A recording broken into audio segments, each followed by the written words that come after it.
That's not good. Celtics considered the favorite in the East entering the season. BPR now says they're not likely to have home court advantage in any series. Our model gives them a 46% chance to be the 5th seed, the most likely outcome. Well, Greeny, the Celtics, they haven't won since the All-Star break, but we're winning right now because we welcome in Zach Lowe. Oh, and, yes. Yeah, Get Lowe. We don't have to get yelled at anymore. Jalen has someone to fight with. This will be great.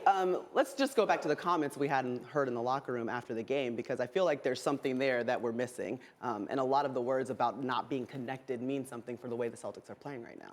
I mean, they keep telling on themselves every week. It's Marcus Morris, it's Marcus Smart. They have told us we're not a happy team. We're not connected. The chemistry is bad. It's not a mystery. It's not something that we're making up. They are directly telling us, in not so many words, we have an unhappiness within our team that for whatever reason, every time we feel like we've kicked it, we go to Philly and we win without Kyrie, everyone's happy. We have something like this happen. What's the reason?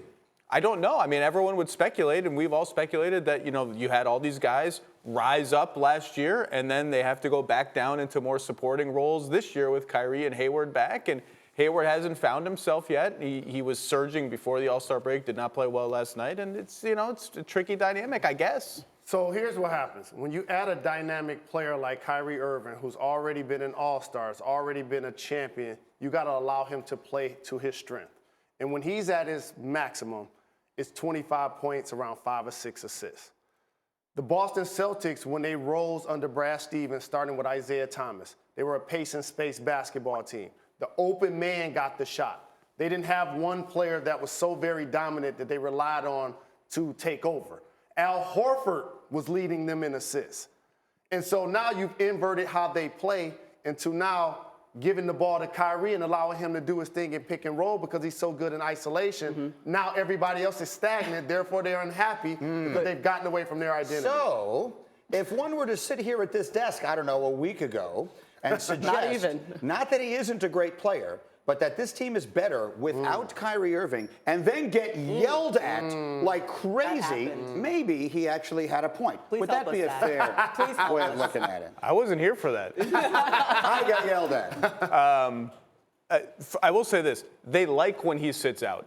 And Danny Ainge has said that. That Philly game, I think Danny Ainge went on the radio the next day and said, hey, look, when Kevin McHale and Larry Bird were out, I loved it. That was more shots for me. I loved it. They take a special pride in, okay, you're out, and you've been popping off in the media a lot this year. We're going to win without you. But they are not better without him. He is their best player. He is the guy who can get buckets in crunch time that they don't really have. And actually, I don't think he's been like hijacking the offense this year. I think he's played fine. I don't think it's like he's breaking plays all the time and isolating. I think he's played mostly within their. What's their ceiling? What's their ceiling this year? Finals. Still. You still believe they're a team that can go to the finals? You asked me what their ceiling was. Yeah, I believe their ceiling is still finals. Do you think? They'll win one round in the playoffs. They're not making it to the Eastern Conference. Can I say this? Yeah. You know who we're not talking about at all? Indiana is still third. Right. Indiana has been written out of this discussion. They're still third. Right now, Philly and Boston are playing each other in the first round. Can you imagine the catastrophe of one of those teams losing in the first round if that happens?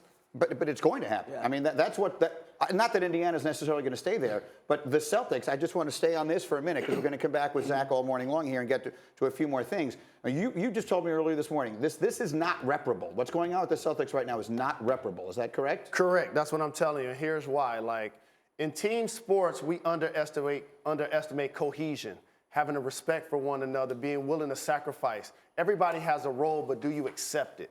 In Boston right now, that's not happening. When you say that they're better without him. Kawhi Leonard misses a lot of games. The Raptors have a great record without Kawhi. But nobody's popping off saying that they like when he misses the game. Nope. That's the difference that I see in the Boston Celtics versus the Bucks, your Bucks, and the Raptors. I've adopted the Bucks, by the way. But you see that happen a lot, I feel like, in team sports. The best team I've ever played on was an undermanned. It was 9 people on the team, didn't have a lot of subs. So everyone, like you said, had to do a little bit more and a little bit extra, and everyone feels more valuable. And that's what we've seen with the Celtics without Kyrie.